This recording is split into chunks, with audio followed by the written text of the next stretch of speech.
Assalamualaikum warahmatullahi wabarakatuh. Perkenalkan, nama saya Sumarni Gapar dari jurusan Ilmu Manajemen S2 Universitas Haloleo. Pertama-tama saya mengucapkan terima kasih kepada dosen saya, yaitu Dr. Sujono SEMSI, di mana beliau ialah dosen pengampun dari mata kuliah analisis multivariat. Kedua, saya mengucapkan terima kasih kepada teman-teman, terutama pada teman-teman dari kelompok 2, yang mana saya ialah dari perwakilan dari kelompok 2 yang akan menjelaskan data mengelola data Habat menjadi regresi. Nah, untuk itu, sebelum kita mengelola data Habat menjadi regresi, kita harus ketahui dulu dari keempat faktor yang perlu kita olah. Nah, dari empat faktor analisis faktor itu terdapat ada empat faktor.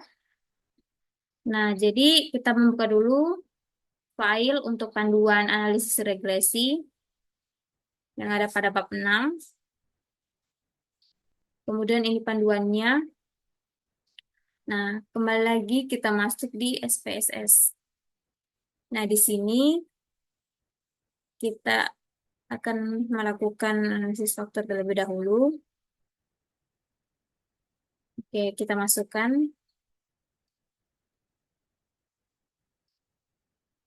X6, 7, 8, 9, 10, sampai X18. Kemudian kita run reflection, kita centang semua.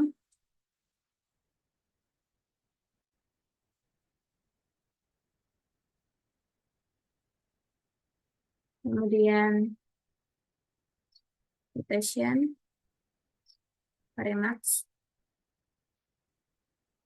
Skores, yang mana skores ini hal yang paling penting dalam melakukan analisis regresi.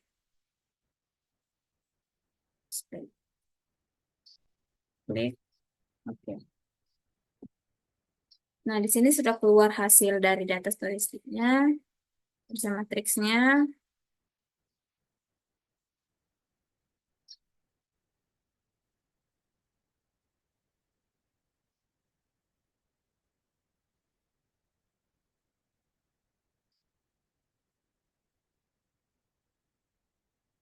Di sini kita melihat bahwa ada 4 bagian analisis matriks. Kita melihat dari ada 4 faktor, faktor 1, 2, 3, dan 4. Kita melihat mana yang paling tinggi, untuk yang mana yang paling mendominasi dari faktor 1, faktor 2, faktor 3, dan faktor 4. Untuk faktor tersebut, yang paling tinggi adalah X18, yang mana X18 ditandai dengan kecepatan pengiriman. Yang faktor 2 yang paling mendominasi ialah X13, yang mana X13 yaitu harga yang kompetitif. Nah, X3, pada faktor 3 yang paling mendominasi ialah X8, yang mana X8 ditandai dengan dukungan teknis, teknis, maaf. Untuk faktor 4 itu ditandai yang paling mendominasi ialah X7. Nah, untuk X7-nya itu hal yang paling mendominasi dari faktor keempat. Nah, jadi kita sudah dapat dari faktor 1, 2, 3, 4 mana yang paling mendominasi, yaitu ada X18, ada X18, ada X13, ada X8, dan X7. Nah, sebelum itu, kita sudah mengetahui dari 4 faktor tadi yang perlu kita ubah ke regresi. Kita harus,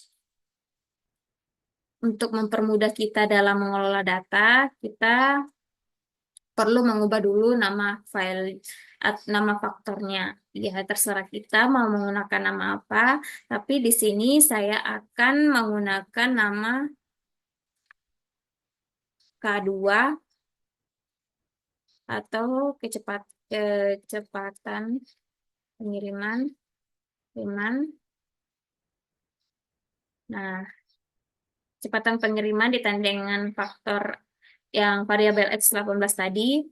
Kemudian K2, yang mana K2 ini ialah kelompok 2 dari kelompok saya sendiri yang menamai. Kelompok 2, harga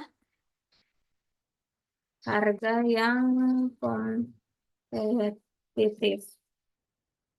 Nah, masuk kedua, harga kompetitif itu ditanda dengan X13. Dukungan dukungan teknis K2, dukungan teknis ditandai dengan X8 dan kegiatan kegiatan situs web ditandai dengan X7. Oke. Kembali lagi di data view. Nah, caranya kita sudah sampai mengubah namanya, itu akan mempermudah kita dalam mengelola data. Nah, kita kembali menggunakan panduan dari analisis regresi. Nah, untuk analisis regresi itu kita harus menekan menu utama SPSS. Nah, jadi sebelum kita mengelola data, kita harus mengunduh yang namanya SPSS. Nah, di sini saya memakai SPSS 25 versi terbaru. Nah, di sini saya akan lanjut mengelolanya. Oke.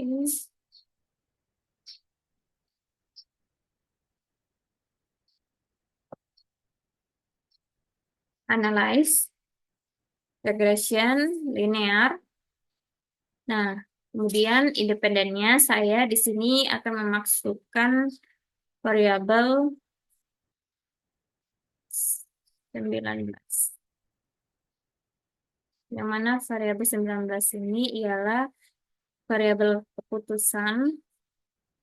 Nah, untuk variabel independennya, saya akan memasukkan kecepatan pengiriman hingga kegiatan situs web.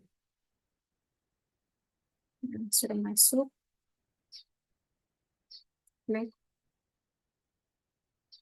Nah, untuk dependennya itu ditandai dengan variabel Y. Dan variabel Y-nya saya akan memasukkan di sini X19. Variabel dependennya tadi ditandai dengan X18, X13, X8, dan X7. Tetapi saya sudah mengubahnya dengan nama dari pemberian dari saya sendiri untuk mempermudah saya dalam mengelola data. Nah, sini sudah kita masukkan. Klik OK. Nah, keluar. Jadi ini sudah keluar data analisis regresinya dari sini. Dari sini sudah keluar analisis regresinya. Nah, untuk kasus ini, analisis apa yang saya akan lakukan untuk mencari apakah total kepuasan atau ditandai dengan X19 tadi dipengaruhi oleh kecepatan pengiriman X18, ditandai dengan X18, harga yang kompetitif X13, dukungan teknis X8, X8, dan kegiatan situs web e-commerce X7. Apakah dari keempat variabel tersebut atau empat faktor tersebut dapat mempengaruhi kepuasan dari X19 tadi atau variabel Y. Nah, di sini bahwa kita membaca untuk model sumerinya, untuk R square-nya terdapat 0,698 atau dapat dikatakan 60 69 69,8%. Variabel kepuasannya itu dapat dijelaskan oleh variabel dari keempat variabel X. Nah, untuk bagian ANOVA-nya, kita melihat bagian ANOVA atau variabel variabel ANOVA-nya bagian F itu terdapat 116,100 94, untuk signifikannya tersendiri 0,000. Nah, ini sudah signifikan yang mana untuk probabilitasnya jauh jauh lebih kecil di di di bawah 0,05. Jauh lebih kecil di bawah 0,05, maka dapat ditentukan bahwasannya eh, variabel atau 4 faktor tersebut dapat berpengaruh terhadap kepuasan. Nah, kemudian kita masuk lagi di koefisiennya. Nah, kita lihat koefisiennya di sini dari kecepatan pengiriman, harga yang kompetitif, dukungan teknis, serta kegiatan situs web tadi yang saya menamai sendirinya. Untuk data dependennya itu ada X19. eh, ini sudah termasuk signifikan. Kenapa? Kenapa saya katakan sudah signifikan? Karena ini sudah di bawah dari 0,05, yang mana untuk persyaratan dari koefisien itu sendiri harus di bawah dari 0,05. Jadi untuk kesimpulannya, untuk keseluruhan dari olah data regresi tersebut, eh, X19 atau variabel keputusan tersebut dapat dipengaruhi oleh 4 faktor independen independen, yang mana ada faktor independen itu ada K2, kecepatan pengiriman, ada harga yang kompetitif, dukungan teknis, dan kegiatan situs web. Ini dapat mempengaruhi dari dependen tadi. Jadi kesimpulannya, kembali lagi, data independen dapat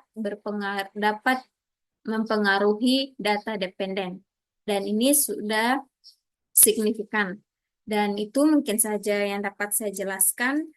Lebih dan kurangnya mohon dimaafkan. Dan saya akhiri ucapan wabillahi taufiq walhidayah. Wassalamualaikum warahmatullahi wabarakatuh.